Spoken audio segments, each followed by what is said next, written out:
Politicians under threat. Who is behind this? Will Trump be able to survive to inauguration? Trump may face JFK's fate. Trump can die. These are the kinds of headlines currently circulating in international mass media. Similar rhetoric about various politicians regularly appears even after they have officially assumed office. A natural question arises. Who is driving the spread of such narratives, and what are the true objectives of such campaigns? In general, why has aggression against politicians escalated in recent years, evolving from informational terror attacks even to physical violence? Over the past decade, violence against politicians has increased significantly at all levels. Most of us are aware of high-profile assassination attempts targeting top officials. Donald Trump faced 2 assassination attempts during his 2024 campaign. Earlier, in May 2024, Slovak Prime Minister Robert Fico survived an attack. This wave of political violence has swept across the globe. In the UK, 2 parliament members were killed. Labour MP Joe Cox in 2016, ahead of the Brexit vote, and Conservative MP David Amos in 2021. Former Brazilian President Jair Bolsonaro survived a knife attack during his 2018 campaign. And in 2021, Haitian Prime Minister Jovenel Moïse was murdered by hired assassins. Former Japanese Prime Minister Shinzo Abe was assassinated in July 2022. In September 2022, there was an assassination attempt on Argentinian Vice President Cristina Fernández de Kirchner. In November 2022, former Pakistani Prime Minister Imran Khan narrowly escaped an attempt on his life. Ecuadorian presidential candidate Fernando Villavicencio was murdered in 2023. And in early 2024, South Korean opposition leader Lee Jae-myung miraculously survived a knife attack to the neck. While high-profile assassination attempts on top politicians make headlines, few people are aware of the grim reality faced daily by thousands of individuals who chose politics as their occupation. Death threats, assaults, and smear campaigns have become part of the political landscape worldwide. Many parliament members in democratic countries, from the US to Germany, admit that constant pressure and threats force them to leave office or even contemplate suicide. There are serious grounds to believe that this disturbing trend suggests something deeper than isolated acts of rage. It is rather a systematically organized violence campaign aimed at undermining democratic foundations. For many politicians, threats to their lives are no longer an abstract concept, but an everyday reality.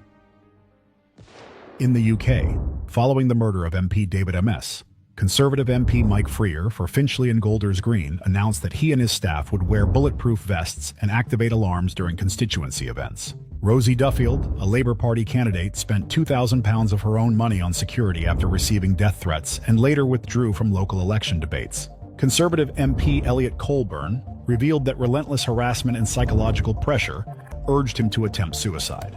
Colburn also stated that there is not a single party left where at least one MP has not attempted suicide. Studies indicate a similar trend in Germany. Since 2019, attacks on German politicians have doubled, with 2,790 incidents recorded in 2023, compared to 1,420 in 2019. After the assassination of regional governor Walter Lübke in June 2019, attacks on politicians increased. Within just 1 week in May 2024, multiple attacks were reported. Member of the European Parliament Matthias Ecke, Berlin's Minister for Economic Affairs Franziska Giffey, Essen Deputy Mayor Rolf Fliss, and 2 Stuttgart MPs were targeted.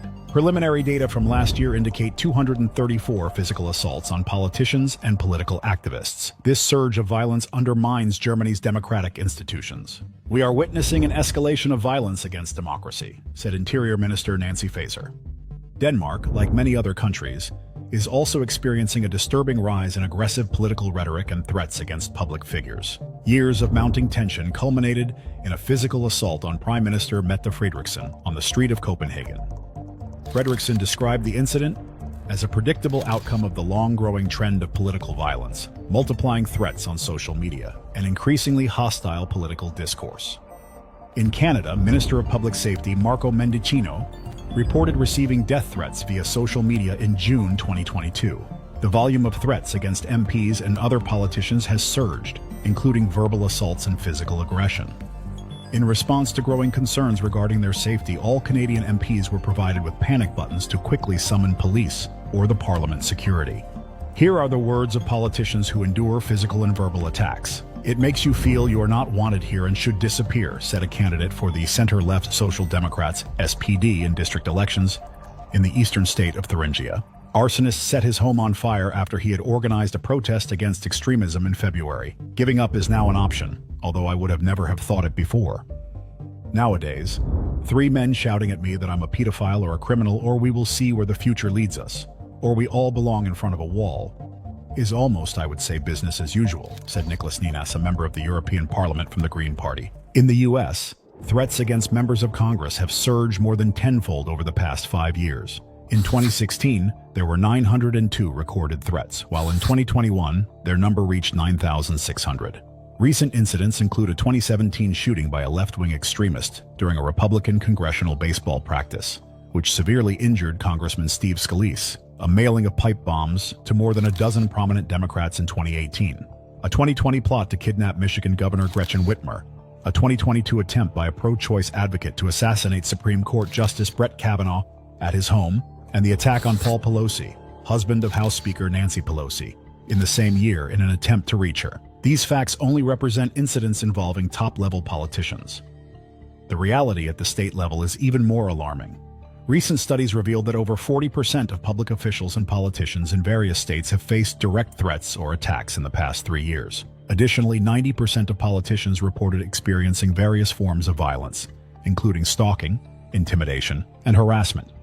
The analysis of current events indicates that the situation has already gone far beyond political rivalry. The increasing violence against politicians cannot be explained solely by the struggle between opposition and pro-government forces or intra-party conflicts. In democratic countries, threats and violence have become an everyday reality for politicians at all levels, regardless of their ideological views or party affiliation. Therefore, today every politician is under threat. This is further exacerbated due to another significant issue noted by researchers across various countries: the rapidly growing level of support for violence against politicians among ordinary citizens. For instance, the approval of violence against politicians in the United States has reached unprecedented levels. According to a recent national survey, 1 in 5 Americans believe that violence may solve U.S. political divisions. For comparison, in Northern Ireland in 1973, at the height of the Troubles, 1 in 4 Catholics and 1 in 6 Protestants supported the idea of violence as a legitimate means to achieve goals.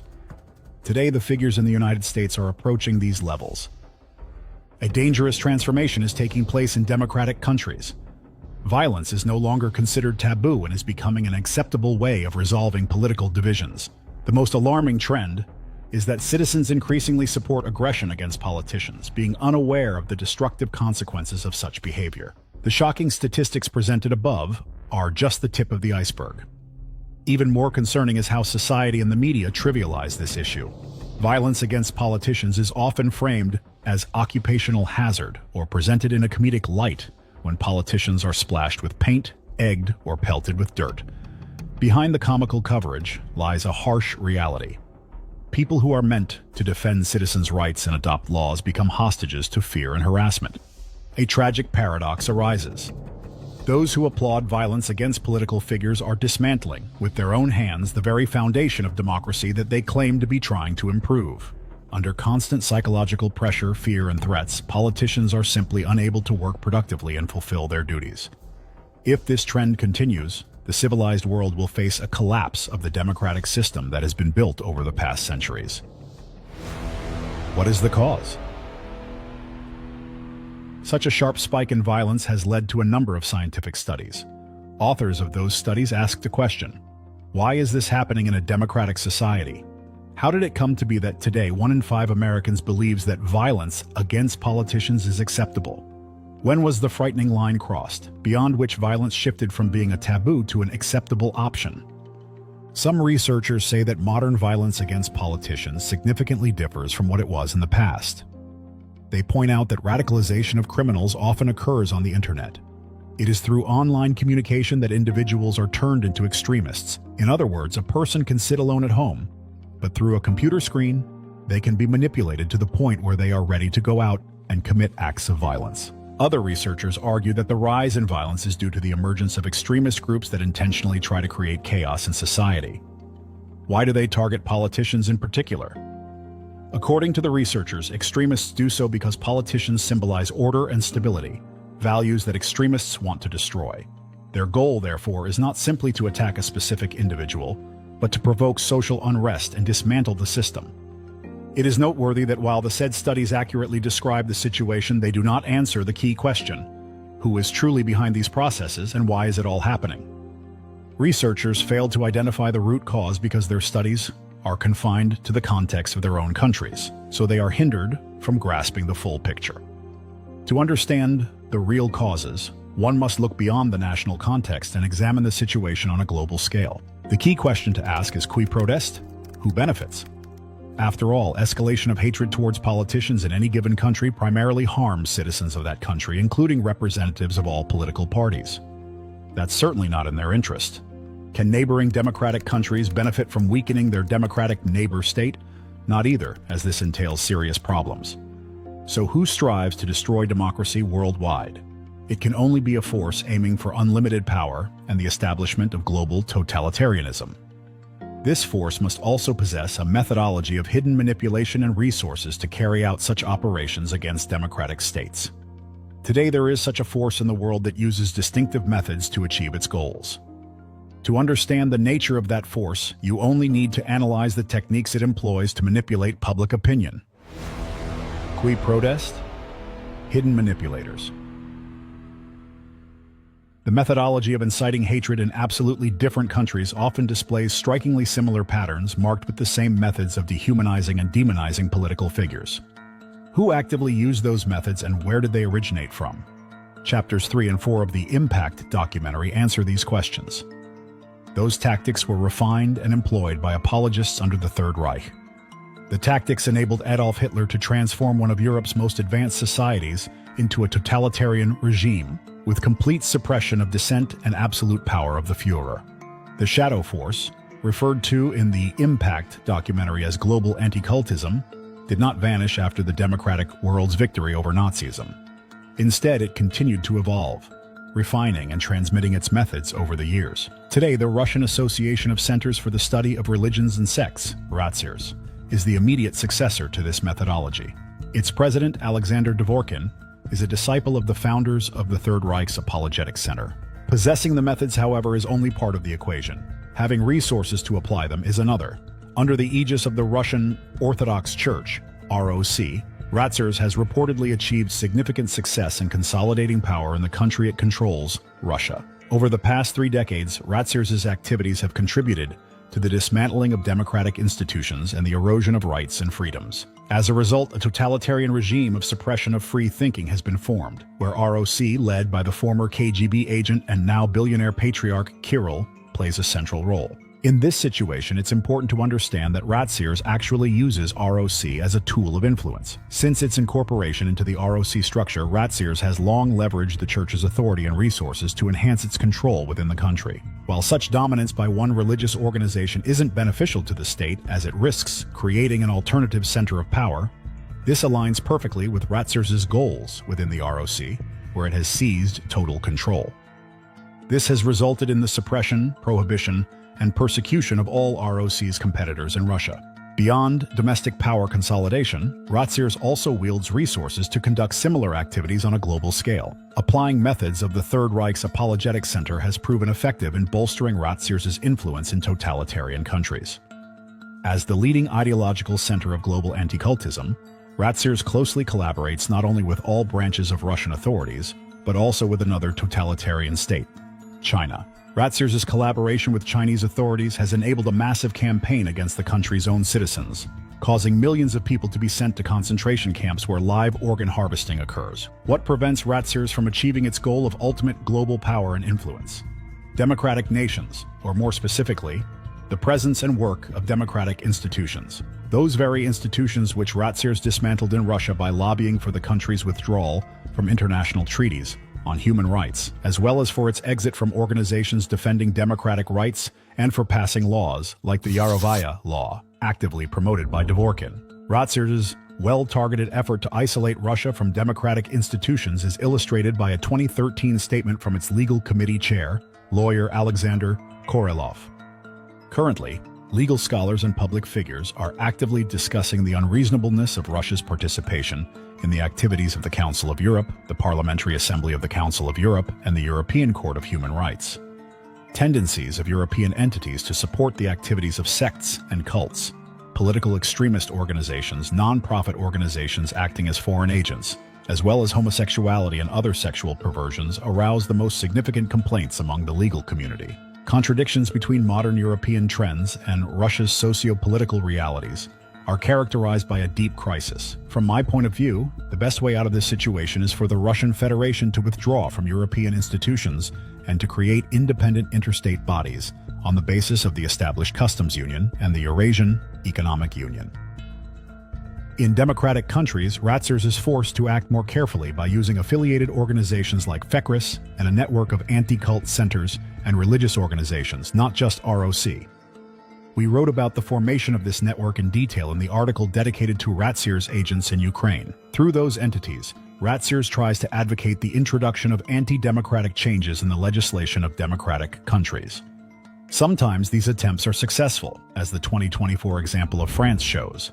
There's a notable connection between the activities of Ratzirs agents in France and the country's political unrest manifested in persistent protests and riots. While the French government officially acknowledges Russian influence in movements like the Yellow Vests and pledges to counter them, it paradoxically continues to support and fund FECRIS, the pivotal link in Ratzirs' agent network. Anti-cult activities provide an effective cover for creating agent networks within mass media of democratic countries. Read more on this topic in our article, Europe, Open Your Eyes If You Don't Want War.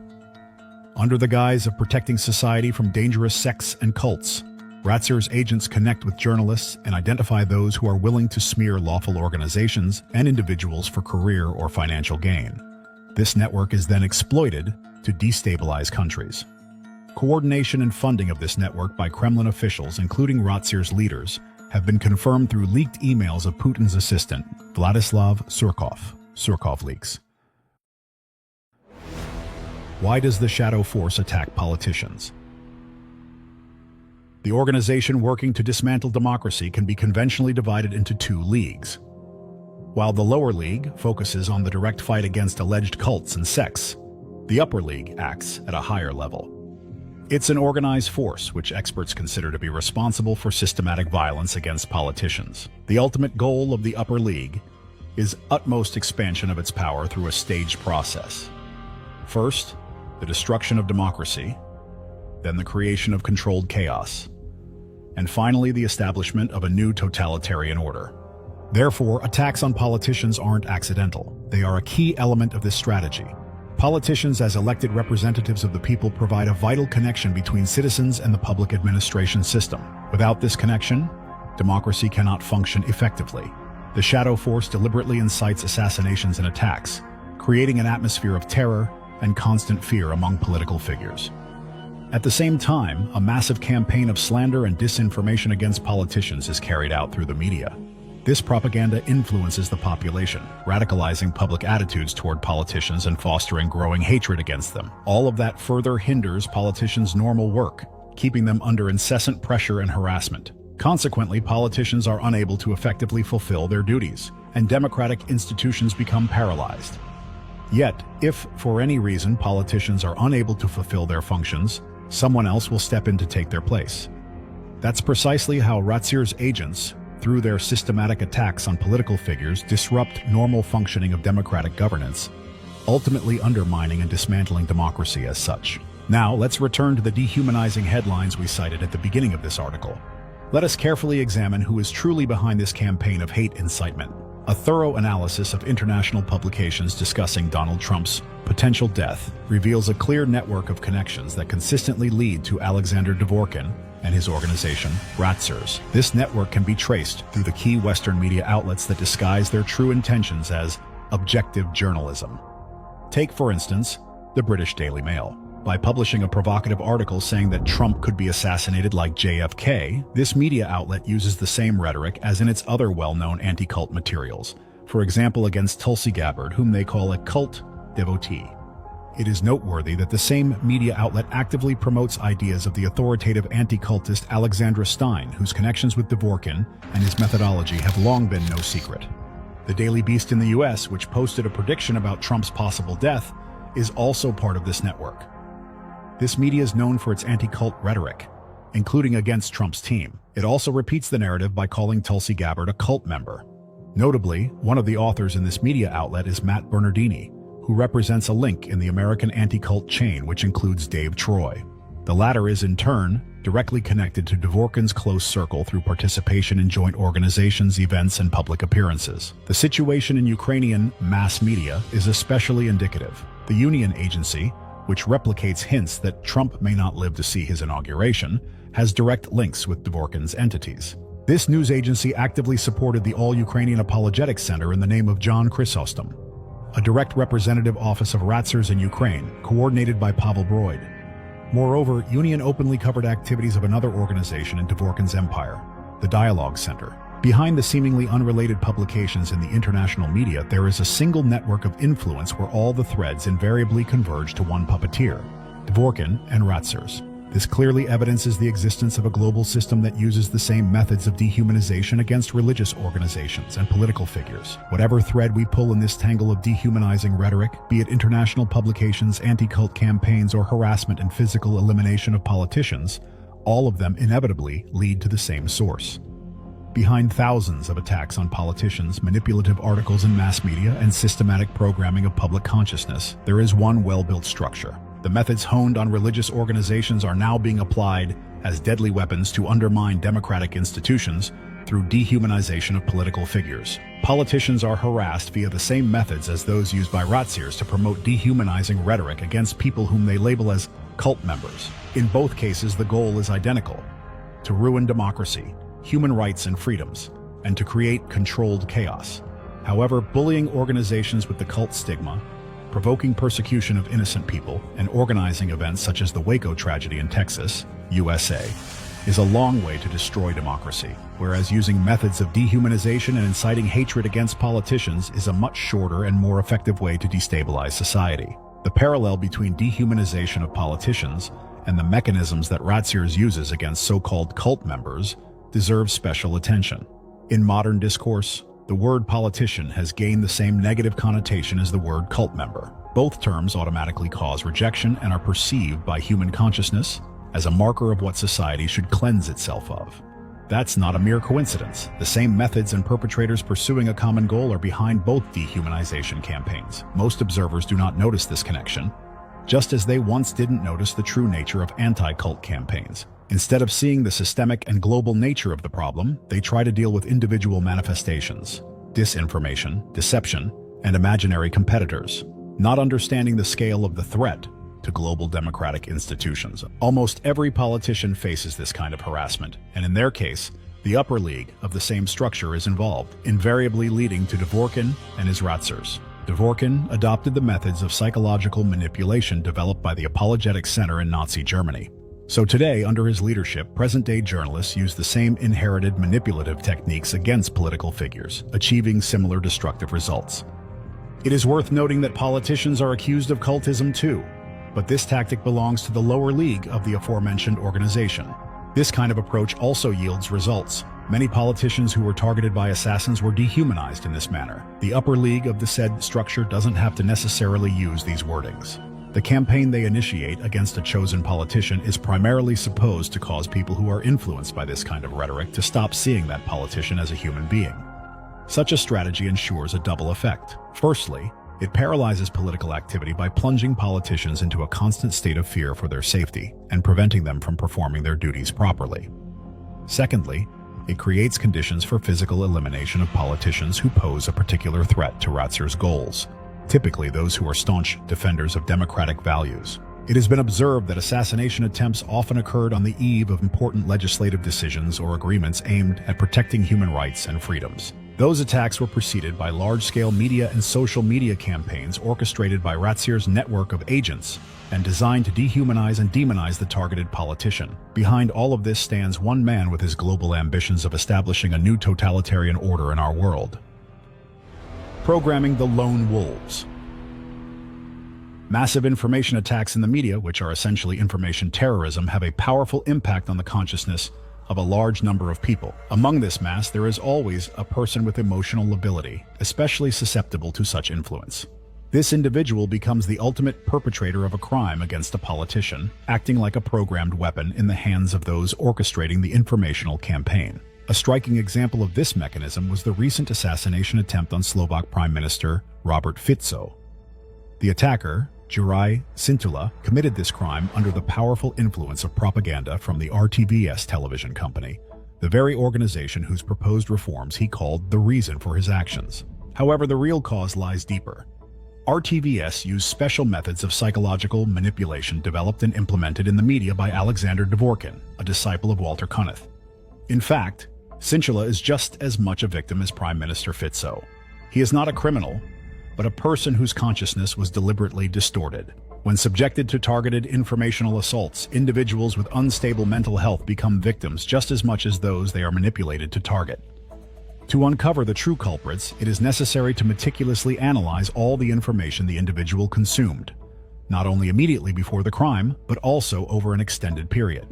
This approach can expose the real information terrorists, those who, under the guise of journalists, activists, and bloggers, spread destructive narratives. Tracing the chain of similar crimes worldwide consistently points to one individual, Alexander Dvorkin. Considering the existence of real methods of covert influence on the subconscious, it is critically important to examine such publications for manipulative techniques specifically designed to bypass human critical thinking. Investigations into crimes against political figures frequently encounter a significant challenge. The attacker's online accounts vanish shortly after the assassination attempt, erasing crucial evidence of psychological conditioning that the person was subjected to. Moreover, investigations often focus solely on the immediate motives of the perpetrator, without examining the deeper question: who shaped these motives and how they incited violent actions? Such superficial approach frequently results in perpetrators being portrayed as lone wolves or radical followers of the ideological opponents of their victims. Interested parties in the media often push the narrative of swift case closures, asserting that there's no need to search for evidence of organized criminal activity where none exists, or urging society to move past this event quickly to avoid deepening political divides. Why has no one yet connected these cases into a coherent whole? After all, the thoughts of committing violence against specific politicians do not arise in these people by chance. They become victims of targeted psychological conditioning orchestrated by agents of Dworkin's network who program people through the media. If even a few such crimes had been thoroughly investigated, with the involvement of qualified psychologists and specialized examinations, Dworkin's network would have already ceased to exist, and politicians and ordinary citizens would be safe. However, time and again, investigators turn a blind eye to the true causes, attributing these incidents to inter-party conflicts or radical views, even though what's really happening is the remote psychological manipulation of individuals, which turns them into zombies. And this can be proved, provided there is a genuine willingness to dig deeper. The system of informational control over politicians functions as a flawless mechanism of manipulation. Every political figure is aware of his vulnerability. Any decision that contradicts the interests of the orchestrators of these harassment campaigns can trigger a large-scale disinformation campaign in the media. Such a campaign is not only capable of destroying a politician's reputation and career, but also poses a real threat to their life and the safety of their loved ones. Politicians find themselves trapped in a no-win situation. The frequency of such cases has already reached a point where it creates an atmosphere of constant fear and dependency. At the same time, they recognize that there is no one to protect them. The Russian Orthodox Church, acting through organizations like Ratsurs and Fekris, controls an extensive network of media outlets and journalists, enabling them to launch information attacks against any undesirable person. This is precisely how democracy is being destroyed, through the creation of a system of total control over politicians, where fear becomes the primary tool of control in the hands of those seeking unlimited power. Reality of the shadow force's global threat.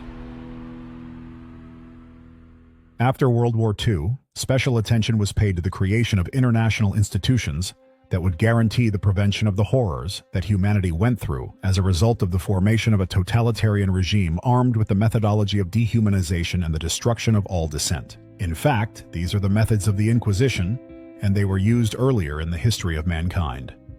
However, the combination of religious inquisitors with the totalitarian power of the Nazi regime produced unprecedented consequences. Now we are witnessing a repetition of this story, only with the difference that now these destructive forces are armed with modern technologies of influence and have already taken control of Russia, the state with the largest nuclear stockpile on the planet. Moreover, the rhetoric of the sanctity of this weapon and the need to use it is actively promoted by representatives of the Ratsirs in Russian society. Headlines such as scientist and political theorist Karaganov. Nuclear weapons are a gift from God, therefore not using them is a sin, are becoming not an exception but the norm. A few years ago, in one of the main temples of Russia, the state choir sang a song about a nuclear strike on the United States. In other words, the population is being purposefully prepared for the development of the scenario of the inevitable use of nuclear weapons. And this was stated back in April 2001 at a conference organized by the current head of the Ratsirs, Alexander Dvorkin, totalitarian sect's threat of the 21st century in Nizhny Novgorod. Then his closest associate, the priest of the Russian Orthodox Church, Dmitry Smirnov, stated, "We are used to the idea that Russia is vast, Russia is strong, Russia is great, and that we have plenty of nuclear buttons, that we could destroy the world if we wanted. Yes, theoretically it's possible, but we no longer have people with the courage to push those buttons. Our people have spiritually diminished. There are no longer individuals who would dare do it, dare to say, yes, we can dictate, we can call the tune. Elections in Nizhny Novgorod are coming soon. Every deputy has to understand. If his program doesn't contain the words fight against totalitarian sects, he won't be elected. We hired them, you know? They are our servants." Since then, for more than 20 years, the Ratsirs has managed to bring many of its people into power and consolidate its power in Russia, under the roof of the Devevo Brotherhood. Conclusions. Today, we stand on the brink of a global catastrophe. Ratsirs agents, under the leadership of Alexander Dvorkin, are conducting systematic subversive operations against democratic states, combining information attacks with direct violence against politicians. This campaign is already sowing chaos in democratic societies. If it achieves its goal, we will witness the collapse of democracies one after another, which will pave the way for Ratsirs' main goal, the establishment of global, totalitarian control. In order to effectively counter this growing threat to democratic institutions, it is of paramount importance to acknowledge the existence of this shadow force actively working to destroy the foundations of democracy. It is extremely important to develop and implement effective mechanisms to protect political figures, who now face constant threats of physical and informational violence. At the same time, there is an urgent need to establish robust systems to counter manipulative information campaigns designed to dehumanize politicians and incite hatred within society. The future of not only individual countries but also the entire human civilization depends on how successfully democratic societies can resist the shadow force and its attempts to destroy democracy.